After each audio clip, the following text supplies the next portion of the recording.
Hello guys, good morning. Turo lang natin yung wiring ng napakasimple lang po. Hindi na po natin kailangan ng diagram. Video na po agad tayo. So pag dumating to sa inyo, yan lang po yung wiring yan. Black, red, white, and then coin slot. Itusok nyo na. Tapos na yon. And then sa LED naman, black, red, blue. Oh, okay na yon. Tapos na yon. Yun lang. Tapos, syempre may label yan dyan. Nakikita nyo po yung label. Yan. Coin acceptor, tapos LED frame. So, pag gusto mo ng pan, kuha ka lang power dito. Meron dyan hindi ma-focus. Wait lang ha. Positive, negative lang pag pan. Yan.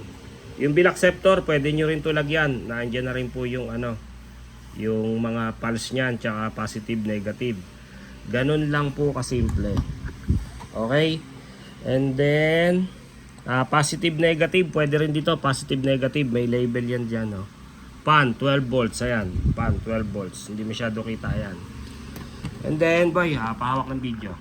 Okay, tapos na tayo mag-wiring, agad-agad. And so si coin slot, tusok mo dito.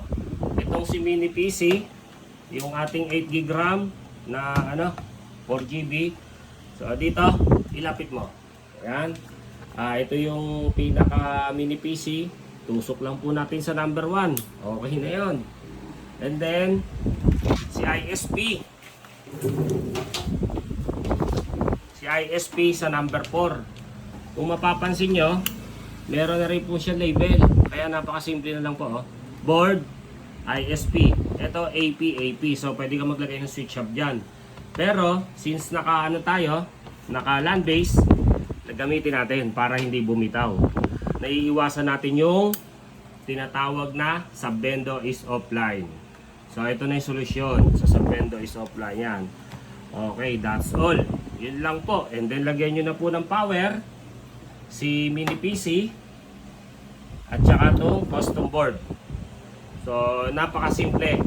Sana may natutunan po kayo. Okay. Sa mga gusto mag-avail, message lang po, Marvin Season Solis or Marvin's Vending Machine and Services. Yon, okay. Thank you.